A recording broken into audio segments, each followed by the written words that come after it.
Okay, you're Okay. Oh, that's right. We are right here. And yes, it is time for Meet Me at the Diner. Today I have two great guys sitting across from the table here today. Really glad this is the third time. If they stood me up this time, it was going to be SOL. But I have Colonel Ronald Taylor and I have Sergeant Major Witt with us here today. Sergeant Major Witt is going to be the silent partner here. We always ask you to wave at the camera when we do our our video, so people will know who you are. But Colonel Taylor, how are you doing today? I'm doing great, and thank you for letting me be here today. Well, we certainly appreciate you coming. Now, when I talked to you last fall with General Livingston, you had just taken on this job of taking care of our National Guard and making sure that we have all these good programs to help them come back in, and also taking care of the families. How have things been coming along? Well, for the past 7-8 months, it's been fast and furious, but it's been really good. But don't use those words, fast and furious, here. Excuse my slang there, but it's been really good. Well, we've set some great programs in place for our service members and our families. They have been there always, but we've consolidated them under one directorate, and it's made a comprehensive approach to what we're trying to do, and it's worked very well. Well, I know one of the things is that a lot of people we don't even think about this, but we may have a National Guard family living in amongst a neighborhood. They're not consolidated together like they are on an Army base, and so it makes it tough when the families are dealing with being alone without their spouse, but it also makes it tough when they come back to be able to help them reintegrate into the communities. Absolutely, and that was one of the main, I guess, genesis of what we were trying to do. If you're in the National Guard, when you deploy, when you come back, there's a 3-day demo process. Make sure you're taken care of, your paperwork's correct, and then you're returned back to your civilian life. Unlike active duty, you come back to a military installation, and you're still together with your service members who you deployed with, your families are still together. So we try to create a program that helps connect a service member when they come back from a National Guard deployment and they're in the National Guard Reserve. There's ways for them to connect to services and programs to help them through that reintegration and that reunion process. Now, one of the things, of course, that we are so saddened to hear is that we had 3 National Guards killed in Afghanistan, and then there are 5 that have been wounded. Is that correct? Right. On the 20th of June, we did have an incident in Afghanistan in Coast Province where we had 3 individuals we lost to an IED, and we had 5 individuals who were injured. We had the funerals for 2 of the individuals this past Saturday, Lieutenant Raw and Sergeant Metter, and Sergeant First Class Thomas' funeral was yesterday in Easley, South Carolina. The 5 individuals who were wounded, they are all back in the United States now. 1 individual is at Fort Gordon, the other 4 at Bethesda, and they're all being well taken care of right now. So our plan right now, our process right now is to make sure we're taking care of the families of the fallen. Make sure they're well, I guess, able to deal with the situation the best that they can. So we have services available for them, and we want to make sure they're okay. We also want to make sure the family of the wounded are okay. They're being able to transport them or help them go to those individual locations where they're at. So the family members are there at their side now. And also programs in place now to help the service members who are still remain in country, that have lost some individuals and have some wounded individuals. How are they dealing with it? Because the mission goes on, and also make sure we ensure the families of the individuals who are still in country that everything's okay, and again the mission goes on, but we'll make sure they're safe and secure and doing the thing they're supposed to do. That's one side that you actually don't think about, is that in country it's still going on, and they have suffered a loss that has to be pretty traumatic to the whole group. Right. Yeah, those individuals, they had to keep doing their mission that night, that next day, every day since those individuals have been injured. So it's tough, but they're being taken care of, and their needs are being met in country, and it's something something they need. We make sure they get it. And the unit they belong to in country, the MP Battalion, is a great battalion. They have a great commander, and he's looking out for those individuals. We think about this, and yet we don't. In Vietnam, there was massive slaughters of individuals, and still they had to go on. And I mean, you know, it's not something that you like to think about, but it is part of the process, isn't it? It is, and you know, our soldiers are the best trained soldiers in the world. We make sure they have the knowledge, the skills, and the equipment to perform their mission. So they're well able to do what they're supposed to do. But it still has its impact. It still has its things that need to be addressed, and that's what we're trying to do, is make sure we take care of those things. But again, we have the best soldiers, the best equipment in the world, and they're doing a great job over there right now today. Well, I understand that everybody in Afghanistan, I don't know if you heard this or not, but everybody who is serving in Afghanistan is going to have pizza on the 4th of July. Have you heard that? I have not heard that. They are actually transporting pizzas, 30,000, 40,000 pizzas over there. DHL and a company called, the website is pizzasforpatriots.com, is sending pizzas over there. They'll be on the dry ice. I think they have to transport them in 3 or 4 different legs, so they'll have to replace the ice. They're deep dish pizzas, so they're going to have to be cooked, but everything has been worked out to send that over there for 4th of July. Isn't that great? It is. That is a great surprise, and again, the community for the soldiers has just been overwhelming. You know, and that's one good thing about the Guard too. When you bring the Guard into a conflict, you're bringing the community into a conflict, and the community stands behind what we're doing. And this is just another great example of how the community stands behind their service members overseas. And you know, one of the other things about it is, you know, I think the National Guard, we never really thought is being there for 6 months, 8 months, long periods of time. But now the Guard does stand in that direction. The Guard has always been there, back to World War II, even further back to the Revolutionary War. But the Guard has really thought about being here for natural disasters. But the National Guard has deployed hundreds of thousands of individuals since 9/11 to Iraq and Afghanistan and all over the world. You know, we have individuals in Kosovo, we have individuals in the Horn of Djibouti. There's just the Horn of Djibouti. Now that sounds interesting. Maybe we should talk about that. The Horn of Djibouti.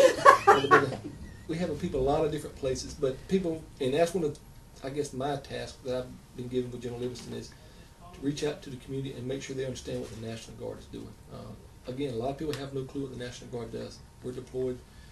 Right now we have our F-16s in Afghanistan. We have troops in Kosovo. We have troops in Kuwait.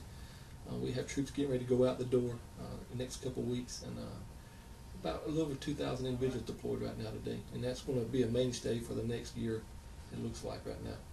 And the other thing is we have our National Guard going so many times, right? I mean, some of them are being deployed multiple times as opposed to maybe one time, but that creates a lot of heartache for the family and for the people too.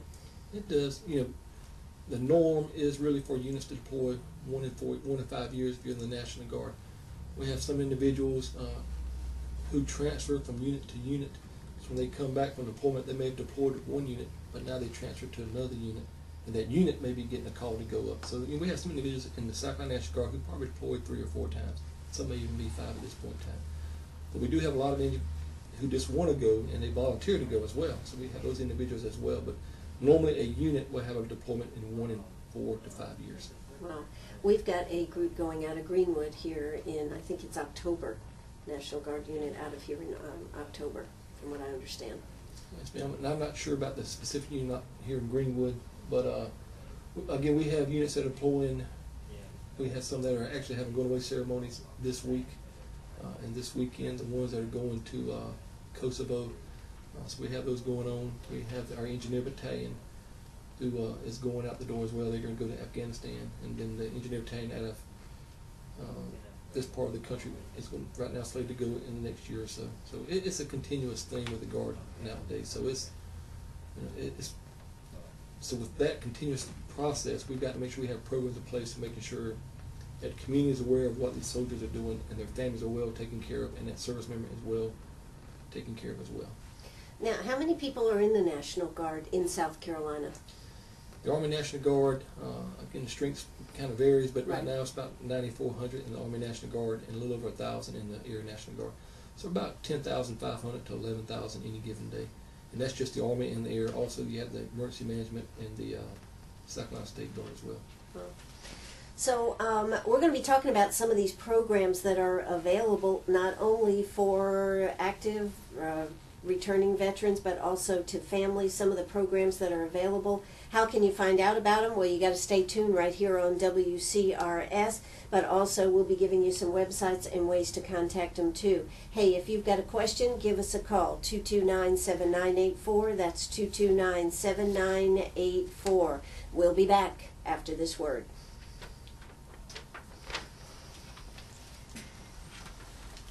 All right. So what do you think are the biggest what's the biggest challenge for the National Guard? My biggest challenge is, Do you need me to call anything about the EPS? No, I think we're good. Yeah, we're good. Okay. Yeah, that's correct. We're good. I think our biggest thing is just awareness. There are programs now in place, but how do I educate our service members to take advantage of those programs that are in place? So it's a marketing thing now. We have tools, we have people, we have professionals. The employment piece, the education piece, we have all those, but how do I make sure that someone in Baltimore or someone in Have you Greenwood, done any PSAs that, we are. I mean, because, we're with South Carolina Broadcasters, and We they are always, working they send us ones and we play them. I can't think of her name now. The two girls, Shani Shani White and, whatever Nettles, I think. Karen Karen. Nettles. We all work with them to try and create some PSAs to work Okay. just to get some advertisement out. We are working on doing some Facebook and some Twitter information and on our South Carolina website. Okay, what is that website? South Carolina National Guard? scguard.com. scguard.com. Did you want to mention anything about the new college initiative with deployed soldiers that return? You're working with the general? How much time we got to talk about that? We have till an hour, until I'm 5. talking about before you and I. Oh, Between okay. Well, at spots. 4:30, we'll get another break. So, Okay. and that'll be a 5-minute break because we have the news. 6-minute break, actually. Well, you and I can talk about that before we talk about that Okay. on air. Just make Okay. sure you understand what it is, what we're trying to do. And I can talk a little bit about it, but It's in the early stages right yeah, now. we're just trying to Okay. kick it off. And it's a program that really, if you're in the National Guard and you get deployed In college. and you're in college, if there's no program in place in that college, you basically get a 0. You get a withdrawal or incomplete. So if you have a 4.0 average and you get called up, your 4.0 now has a 0 in there on 4 classes. Right. So you're never going to compete again. It's going to be very difficult. So we're working with the University of South Carolina and Clemson to be able to offer those individuals. It would be like they have never enrolled, and they will refund them for their board between that deployment and the end of the year. They would try to offer them classes while they're deployed, and they will also put them in the front of the line so when they come back home, they can get back in the same class that they had to drop out of. Do you know Kerry Bolt? Up here with the veteran, he's with the veterans, United States Veterans. We have the old library, Greenwood Library, is turning into a fabulous veterans center there. They're going to have all kinds of services and everything available. I don't know whether that would be something that, you could have a space or have opportunities to meet with people. Is he still the VA director here? Yeah. And now he's doing Greenwood and Lawrence. Oh, that's right. We are right here at Sharp Facets Gallery, right here on the 72 bypass. I am having a fabulous conversation here with Colonel Ronald Taylor and Sergeant Major Witt. Sergeant Major Witt being the silent one, but when we're off the air, he's quite talkative, I might add. All right, but anyways, we were talking about some of the things that are available. When we have veterans come home, and of course when we got out of Iraq, we had a lot come home, didn't we, Colonel Taylor?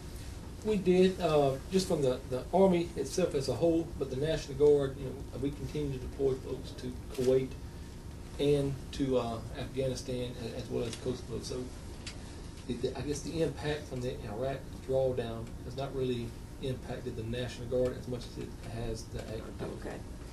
But let's talk about some of the programs. And, one of the programs I know we were talking about before we came on the air was programs for children or young people, because this is a group that, while you have programs, they've kind of been a little bit not been in the center of things, and yet we're finding that it's very, very, very important to include them. What can you tell us about the types of programs y'all are offering now? Well, for our youth, we've always had a robust, I guess, youth program, but to make sure our children are taken care of. We've always had a youth camp every year. The South Carolina National Guard has sponsored. We bring about 150 youth to various locations around South Carolina. This year, our actual youth camp is going to be the 22nd of July through the 28th of July, and it's going to be at Camp Bob Cooper at Santee. We'll bring about 150 kids in that are service members, dependents for a great week of high adventure and training and resiliency training and that type of stuff. Are you trying to get them in the National Guard at that young age? I just need to ask the question. It is no way, shape, or form a recruiting event. It is an event for children to get away and to forget some of the things they're going through since their spouses, their parents are deployed, and to have a good time with other kids their age. Again, they do high ropes courses. They do a lot of swimming. Just adventure. Last year we actually took them parasailing. It's a great opportunity, and it's just a good time for kids to get together and have a good time. But some things we're looking at, every event we have, we bring our youth in, and when an individual comes back from deployment, we have two major events. That's a 30-day event. So 30 days after an individual deploys, they come in with their spouse to an event, and they normally bring their youth, their children with them, and we have programs set for them as well. But what we're trying to do now is look at specific things that youth are being impacted by, and youth want to see to help them through. So we're going to create a youth panel for our youth now to try to get a cross-pollination of what we have across the state, bring some of those key youth in and just talk to them and see what's going on, that we can create some additional programs to help our youth out with. So now, these programs, are they just out of Columbia, or, we've got a whole state here, and I know you're over the whole state. How is this working, and what would be a telephone number if somebody wants to get more information, or how should they contact you? Specifically about the youth, about any programs that we're talking about. The J11 Directorate, I have 19 different branches that belong to me, and at any given time, if anyone needs to talk with anyone about the J11 programs, they can call me at my office at 803-299-1461, or they can call 803-299-4200, and that is our switchboard, and they can ask specifically to talk to anyone about the J11, and they will switch them to that specific individual they need information for. So if they need to talk with someone about an ID card, they need to talk to someone about education, they need to talk to someone about funeral honors, they need to talk to someone about family programs. Just mention what specifically you're looking at, talk to someone, and we'll get you connected to that right person. So you have really you have expanded what you all are doing now for veterans, correct, or for active duty military?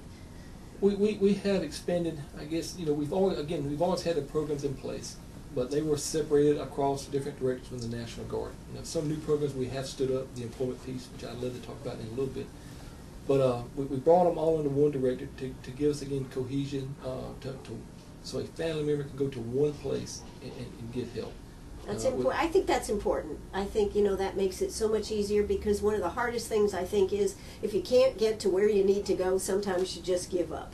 That's exactly right. And it's very difficult when you try to work your way through that internet process, through that global process of online. A lot of stuff is going online. We want someone to be able to answer a phone and talk you through a process, not for you to go in and click a button, and then someone calls you back. So that's kind of the intent of our one-stop process, our one-stop shops that we're trying to create. Absolutely. I think that's terrific. If you have a question, if you've been having an issue, need to know the direction to go, this is a great time to give us a call, 229-7984. That's 229-7984. We are going to be talking some more about the programs. We're going to be talking about the jobs. I know they've had a lot of businesses come on board to help out with getting National Guard people back to work and finding the appropriate jobs for them. And so if you are in that situation, or you know somebody that is, you might want to tell them to tune in right here on 1450 AM. Don't you go away. South Carolina News is up, and we'll be right back. But you really, I don't know whether, but Kerry Bolt is very much into having offices and everything for you guys to... I know of him. He backfilled, well, there was somebody between him and Gene Pinson, wasn't it? at the VA office? Well, Gene Pinson and Mike Pitts and whoever are the ones that said we need this, hired Right. him. And he actually was working over there in Lawrence, and then they said, you're gonna work Greenwood too. Okay. And I've worked with him with the, So what do they do now? What is? The VA director? Well, so they he's have- a, so he is a he VA is the director. VA director, Okay, but they alright. just have gotten the Greenwood Library. So the VA director is creating an office. Is, In the- well, in the his Greenwood offices are Library. there, but they're also gonna have, they're gonna have a museum know it. there. They've got plenty, the ROTC program for Lander's gonna be in the basement there. I mean, they've got all kinds of possibilities to put stuff together. Y'all could have an office there, Yeah. I guess, Well, is what the good One thing of the is. things that we got, you know, and someone asked questions, I have 9 different, About what they call family assistance centers. I mean, which do is you have really- one in this area? Well, we have them in Union, Spartanburg, Marion, Edgefield, Columbia, But you don't have Camden, one Rock here. Hill, and Saluda. You know, it would be easy to move one from, but the intent of that that is you can walk in and someone can help you through whatever process, anything we have here. Well, see, that's a like what the connection VA to. is supposed to be doing, and this would just be an additional way that the National Guard people would be able to have a place to go right here in this area. I think that would Oh, be absolutely. fabulous. So we try to connect them. The majority of them are actually in the National Guard Armory, so they can get an ID card, and that's the intent. And they do ID cards for any branch of service, and these individuals out there for any branch of service. It's not just the National Guard. Let me see if Kerry just happens to be in town. If he is, he could come by at 5 o'clock, and you could have a 5-minute conversation if you want. Oh, absolutely. People either love him or hate him. That's the way this goes. Well, I'm gonna put somebody right here who's well connected in this neighborhood, and they can love each other a little bit. Try calling Kerry Bolt and see if he That was can Randy. provide. And he said, "You heard your radio?" He said, I got a question for y'all, but I didn't want to call the radio station. I just called the man directly. He said, how come you side part first? I wanted you to say that. I said, I didn't want to say that. That's what people either say about Kerry. You either love him or you hate him. One of the two. There doesn't seem to be any in between. But he's actually a good guy. I've worked with him on a lot of projects. Well, there's a lot we can do, and there's a lot of community. My biggest thing too, when it comes to community effort, is there's a lot of people who want to help and they don't know where to go to help. Right. So, and they want to help a lot of different ways, and there's a lot of things that the government, as a government, cannot accept. That someone like the VA or or a 501c3 that was stood up could accept things. That Well, the thing that they're doing with the Veteran Center, over there, they are making it a nonprofit, So that's- 5C. well, So that's- it's going to have a lot of flexibility. So that's the big thing, that they could connect it to that. Because I have people to call just for my individuals from the 133rd MP coming. I mean, it was just those first couple of days, they were just overwhelming. Churches wanting to provide food, restaurants wanting to provide food. I mean, it was just transportation for the next of kin. What You know do what, they need? that is so fabulous, isn't it? And I can assure you that South Carolina is one of the very few states that it doesn't like that. Now, South Carolina is, to be a veteran or in the military, South Carolina is just different. I don't know if you had a chance to go to the funerals. I mean, the Lieutenant Rawl family in Lexington, there's probably 5,000 people lining the road.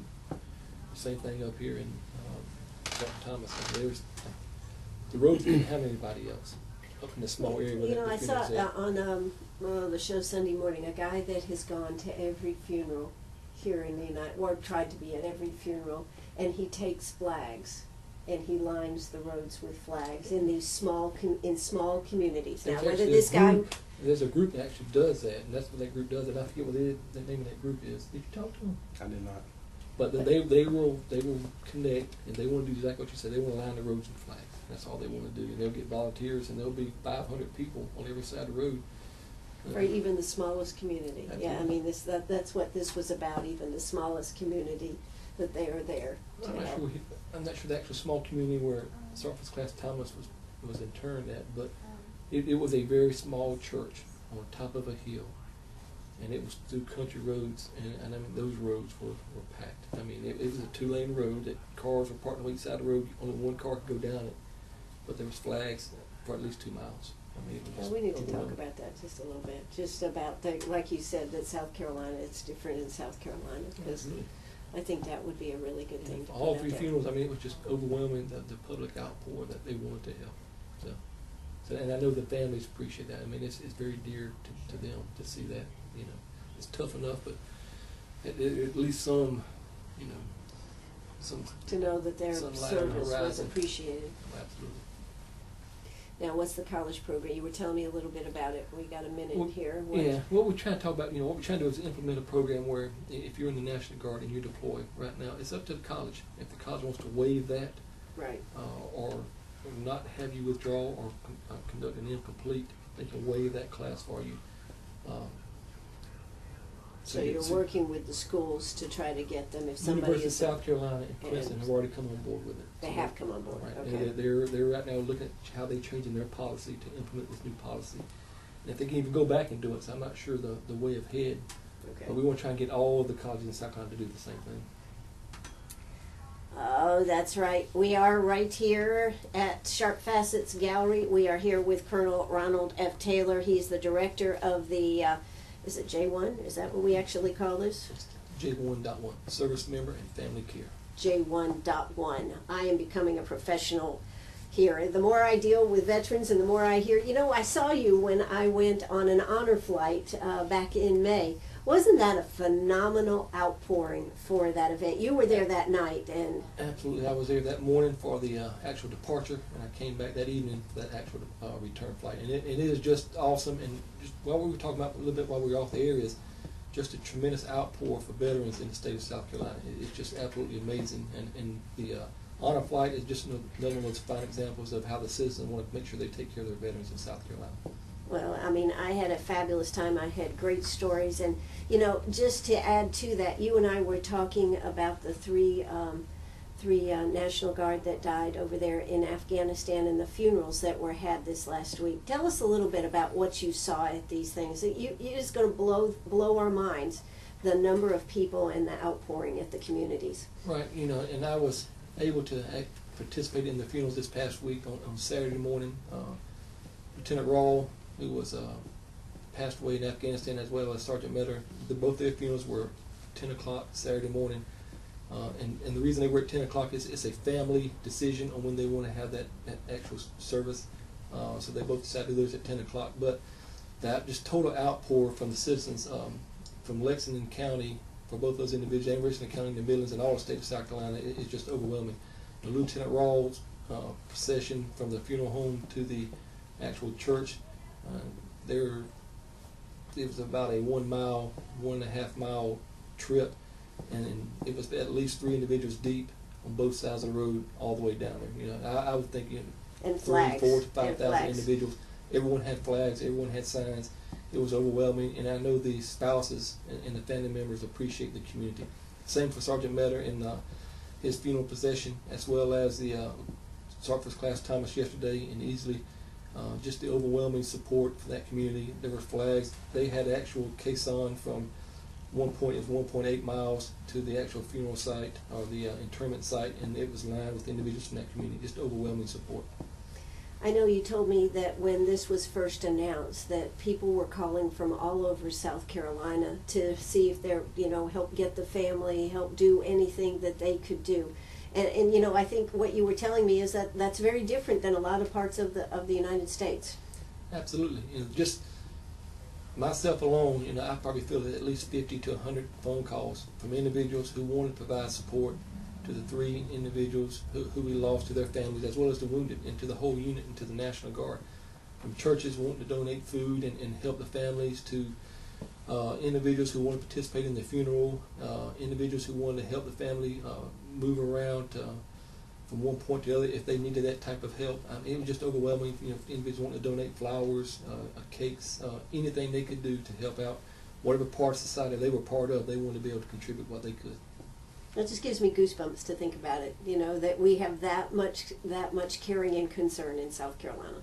Yeah, you know, South Carolina is a great state and has a great military history. A lot of military installations here in South Carolina, and the community just overwhelmingly supports the military. I mean, and that's one thing about the National Guard too.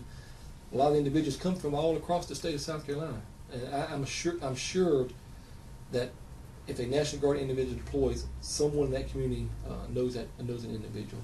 So everybody knows someone from the National Guard who's deployed or someone who's in the military. It's just overwhelming the commitment of our citizens of South Carolina to support our military. Absolutely.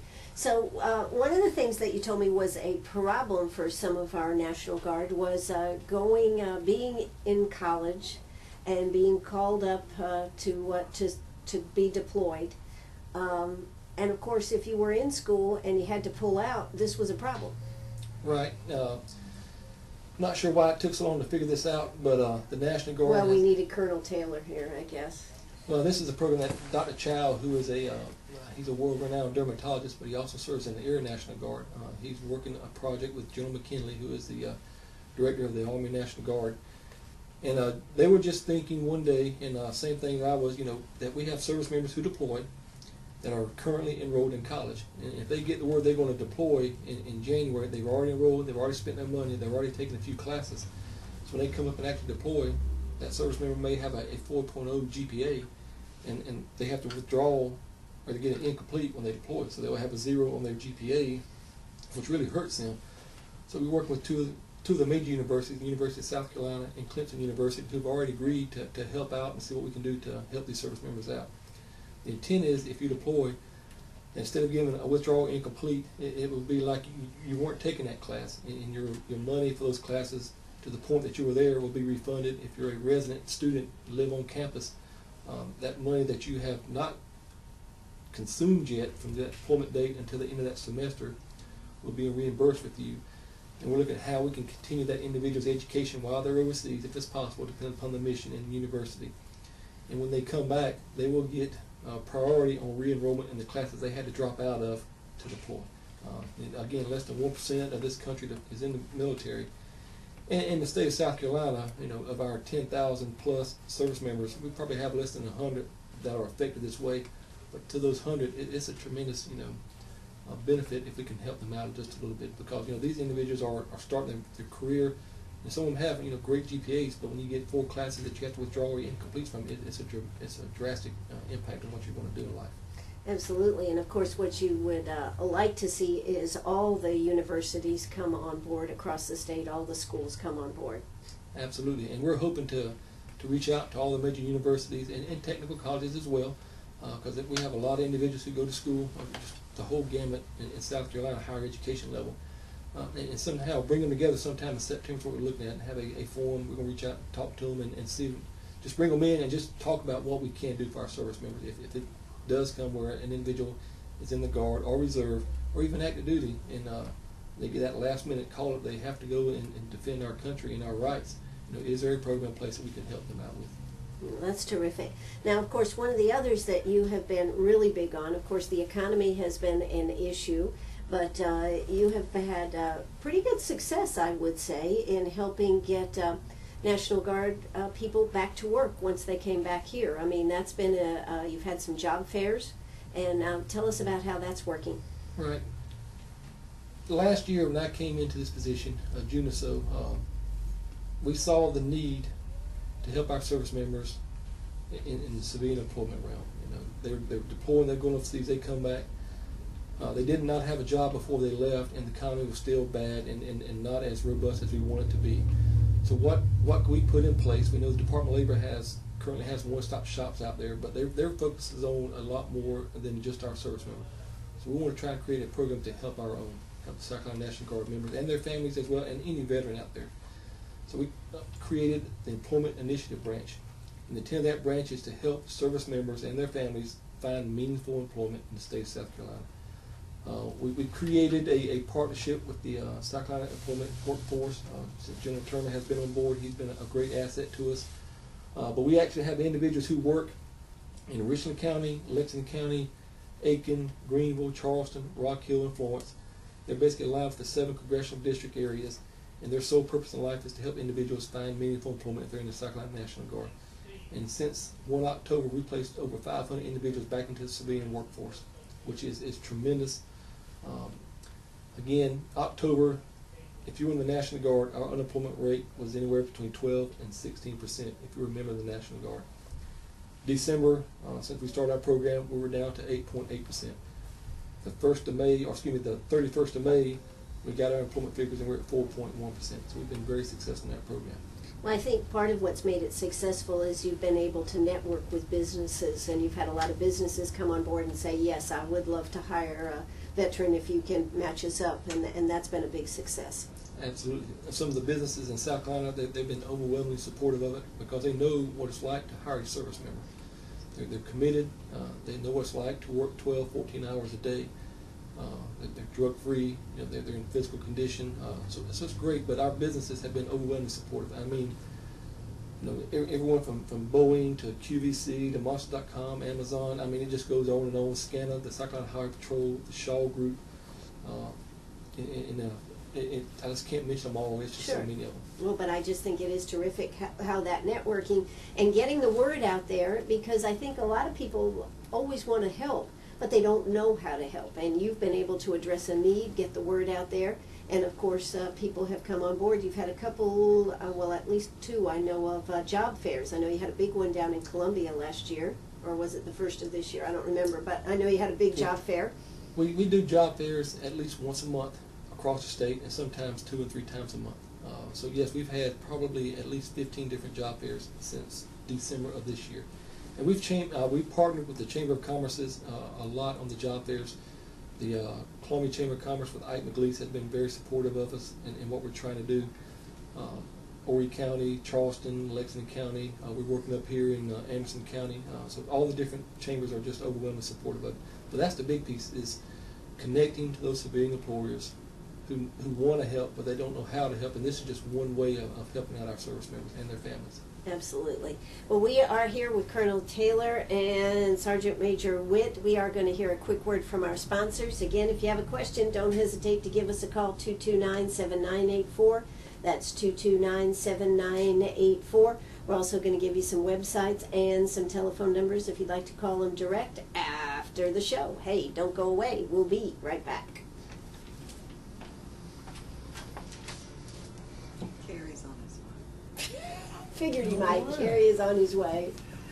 That's great. Okay. Well, you listening Right. to us out there? Yeah, can't you read? You sound okay? Y'all sound quite professionals. Y'all How did I sound? You sound great. He didn't have somebody call him already. Wants to know why he's a silent partner and why he can't talk. Well, when I have somebody, that's what I do. And now the silent person needs to wave. Oh, well, Doc, if y'all get my wife, tell Reed to come back and get my wife away from that counter. You need to get off some of that old rusted money anyway. Get it back in the economy, get things rolling. That's right. Honest economy. When Carrie comes, do you want him to come on back? Just let him wait till 5. I mean, Okay. if he's, I just thought maybe they could have a few words, and then maybe they could see Okay. if there's something that could happen there. But it would be a excellent opportunity.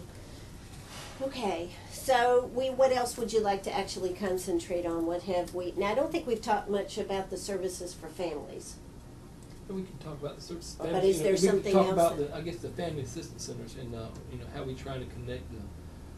And we have And the fact that you're going to have you're looking to have your major hub, I guess, in The one-stop Columbia, shop and in then Columbia. and then and that's an exportable package that we can. The intent is to be able to pick that package up that's in Columbia and go to any armory or any location and provide that service. If we have to, and as we begin the process, we may do a mobile event, different places across the state, so people can come in and connect and see what's out there. Just a mini job fair, mini J11 fair type of thing. But we can. Well, see, the wonderful thing, about that facility over there is it has a huge meeting room that could be used for something. If that would be something. Well, So you said that's in the futuristic. old library? Yeah, the old library. It's right there in Uptown Greenwood. And Trying to it get my was mind. a mess, and it has been phenomenal what they have done over there. It's clean. We had the opening for it first part of June. I It's think. back there next to the Masonic Lodge, isn't it? No, you know where the federal building is in Uptown Greenwood? Mhm. The gold dome? It's diagonally across the street. Okay. That's the Yeah. big thing we need to advertise what they're doing too. That's the biggest thing we don't do enough. We don't advertise. Right. So I didn't know anything about it. I lived right here from Greenwood, didn't know anything about this, but there's so Well, many that's people my who job. want See, I help. guess that's my job because I've been, I've taken this project on. No, I have been helping a lot. Yeah, I have been helping. You know, So, you help us get the word out on what we're trying to do. I mean, we can reach out and touch it. It's like when I have these events. You know, I bring in 400 people, and 399 may not need anything, but that one person who does Right. need it, they get that help. I'm Yeah. successful. I feel good about what I've done. Sure. And that You know, makes and me they've got feel- where Shoals has got the National Guard Armory right up there. That I don't know the names and the numbers, but you know that one's right up there, and so we've got a lot from outside. Well, there's this a lot area. of Okay, we're back. national. Oh, that's right. We are right here at Sharp Facets Gallery. We're talking about J1.1 service member and family care, and we have Colonel Taylor right here with us. He is the director. You know, one of the things we're talking about job fairs, we're talking how people, businesses, organizations can get involved to help. And of course, what you're looking for is to be able to have hubs, I guess, all across the state, with the major hub, shall we say, in Columbia. Correct? Right. The ultimate intent of the National Guard is to create one-stop shops around the state. And the intent of that is, right now, we're creating one at the Bluff Road Armory, which is 1225 Bluff Road. It's right by the University of South Carolina football stadium. But the intent is an individual... And everybody knows where that is. especially from up this area. Yeah. But the intent of that complex is to be able to service any National Guard service member or family member or any veteran who walks in the door and needs help. You know, help from. So this is not just National Guard. No, ma'am. I think that's one of the things that we sometimes forget when we're talking about an organization like this. You know, absolutely. Even though some of these programs are managed or run by the South Carolina National Guard, we're not going to turn away any veteran who comes in our door. Absolutely not. I mean, the Army, Navy, Air Force, Marine, Coast Guard, Navy. I mean, we're going to help them all. But the intent of the programs were, the origination came from the National Guard, trying to reach out and touch them. But as we reached out and touched, we have individuals who walk in the door from other branches of service who need help as well. So we're going to help everyone who comes in the door if they're a veteran. And that's kind of our plight and what we're trying to do. But these one-stop shops, the intent is to, if you come in and need an ID card, we'll have someone there who helps you get an ID card. But all of our staff are trained to see if there's any stressors that may stand out, and we can help direct you to someone else. You may need an ID card and you're frustrated about education and you're not getting those right things for education. We have an education office right down the hall. We can send you down and talk about the education, the GI Bill, how to get enrolled, and what you need to look at. We have financial counselors. If you're having issues with money or you have money, just don't know what to do with it, we can help you plan your finances. We have behavioral health, family counseling, marital counseling. If you have issues that can't get resolved, you know, the Inspector General is there. We can refer you to them as well. So it's all the gamut of what we're trying to do to help a service member and a family member together is in one place. So this is a good thing. Now let's give out a telephone number where people can write it down and call your office tomorrow and see about getting some assistance in some of the issues that they're dealing with. Right. That would be the number. Well, again, all the different branches have different phone numbers, but if you dial area code 803-299-4200 and ask for what you need help with, they can direct you to us. And you'll get a human being on the phone? You'll get a human being on the phone. I like 24 hours that. a day. And, but they will direct you to us. So if you call, say you want to talk to Colonel Taylor from J11, they will switch you to me. But I can also give you my phone number if you need to. If you have any questions of me, and I'll make sure you get to the right individual.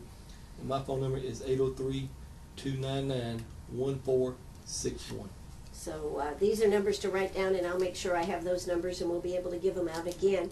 But you know, so we've talked about the fact of helping get jobs. We've talked about the, one of the issues that I brought up early on, and you kind of corrected me, was that suicide has been in the Army. I think we've had one a day since the first of the year in the whole armed services. But you were telling me in the National Guard that hasn't been an issue.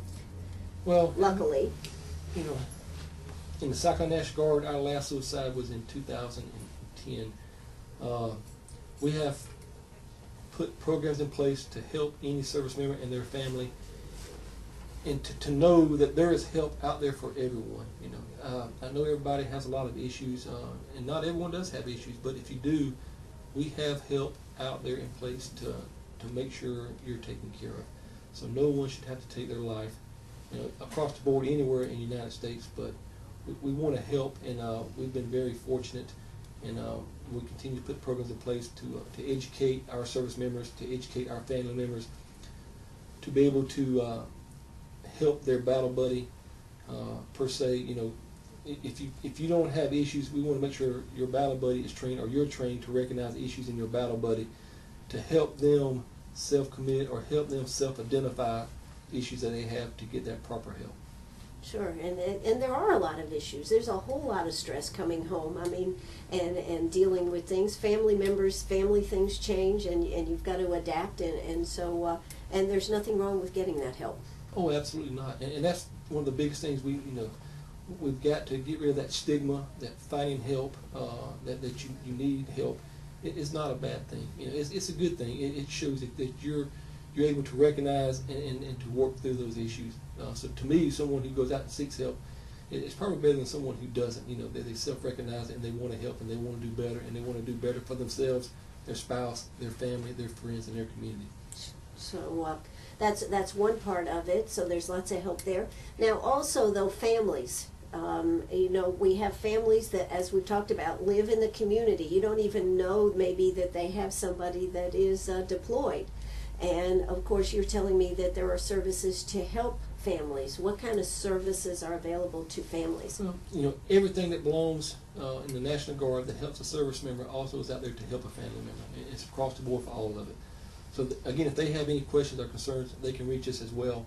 But we also have individuals in place to help create family readiness groups, and those family readiness groups are really for unit specific, to bring the families together, to help them understand, you know, what Jane, Susan, or Bob are doing across the street, to dealing with coping with issues of deployment and children, so they understand that they're not going through the problems by themselves. Someone in that same unit probably has the same problem. They can self-identify and help each other through that process.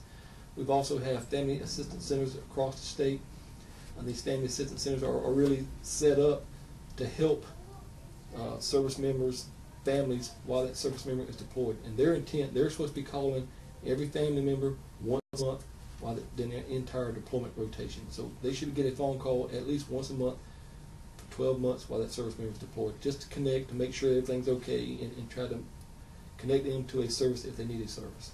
Absolutely. Well, you know, these are the type of things that is happening, and you know, I think it's great that you're trying to put these together into one-stop shops that make it easier, because you know, you never know when one issue leads to another issue, correct? Absolutely, and sometimes they do. You know, when just like you say, when that small thing of that refrigerator messing up, and now you have to go out and put something on a credit card, and now you have financial issues, and it just grows and grows and grows instead of getting that help up front from the get-go. So we want to put programs in place to know there's someone to help you through that first initial issue you have out there. Absolutely. So if you're a business, if you are an individual, if you have questions, this certainly is a great place to start to try to get some answers or to offer your assistance. So let's give out another number here so people have that number, Colonel Taylor. Well, again, my phone number is there for them, but they can also go on to SouthCarolinaGuard.com, which is our website, and pull any information they have, and all our phone numbers are listed there as well. But our family assistance centers, again, are across the state, and our family assistance center supervisor is Miss Debbie McNamee, and Debbie McNamee's phone number is, as I digress here really quick, is 803-667-1432, and she's in charge of all the family programs for the Army National Guard. And Terry DeLille, her phone number is 803-647-8089, and she's in charge of all the family programs for the Air National Guard. So there is help out there. You just need to know that it is there. Start dialing the phone. Make sure you make those telephone calls. Colonel Taylor, I think it is terrific. This program has come a long way in a short period of time, hasn't it? Because it was last fall that we were talking about this, and you were brand new with the program. Oh, absolutely. We've come a long way in a short time, and we still have a long way to go. We talked about earlier, my biggest issue I'm facing now is marketing, making sure the families know what programs are out there, what services are out there for both the service member, the family, and the veteran to help them through this process. And there's a lot of programs, a lot of people who want to help. So how do I make sure they're connected to that right organization or place? Absolutely. This is WCRS right here in Greenwood. You know, one of the comments that stuck with me is when you said I think it was last fall when we were talking together, is that you can have all the programs, but if you're not connected to the veterans, it's a two-way street. You try to reach out to them, but they have to reach out to you. Absolutely. And again, it's that connection piece. You know, it does me no good to have programs in place that aren't being used. It does a veteran no good to have programs in place they don't know about and they can't use. So how do we connect a veteran to a program, not just with the National Guard, with the community? The program you mentioned here with the Veterans Office here in Greenwood, a great program, a great opportunity to connect veterans in the community to help our service members and their families. Absolutely. Well, thanks so much for coming by and seeing us. I hope you'll come back and see us again. Absolutely. And thank you for the opportunity to be here, and thanks certainly to Whit for being here as well. There you go. This is WCRS right here in Greenwood. News is in progress. I'll be back. Don't you go away. You did an excellent job. I'm telling you what, I may have a future in this. Silent movies? Well, we do appreciate the opportunity to be here. I mean, that's how do you get the word out what we're trying to do? And that's Oh the yeah, other thing. no, it's great, and I hope that if there's something that comes up or something that I can help y'all with, that you'll don't hesitate to give me a call and let me know how I can help out. We'll get some of our PSAs about job fairs in this area. Get up to you, put those out. Oh sure, yeah, well, absolutely we will, and I think that I think that this is a no-brainer with the Veterans Center, the Greenwood County Veterans Center up there at the library, and I know Kerry would appreciate, I believe, any input that he can get from any of the. Well, we're talking about space, well, I know if I don't have a chance to go out there today, but it's always Whit. I was going to go out there one day and just see what he's got and see what the layout is, and maybe putting a fact down there, moving somebody from where's our young man at? Speaks. He's here in Greenwood. He's at the Greenwood Armory here in Greenwood. Maybe he can go there one day a week or something like that. Sure, yeah. But I mean, I think that would be terrific because it's really going to be a fantastic center when it gets finished. And right now, it's Well, we won't be a clean part of and that new. then. We won't Yeah, be a part absolutely. of that new piece. Okay, that's just that feedback. That's no problem. Let's see. Let me give you this card. All right. Let me give a card to you too.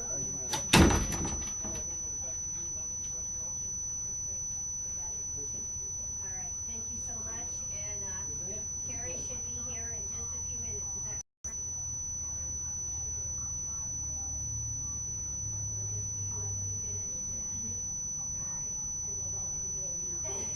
Well, you get a special deal. We give discounts here for the National Guard.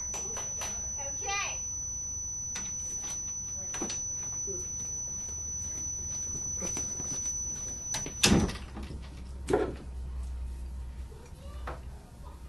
We're just gonna play some music.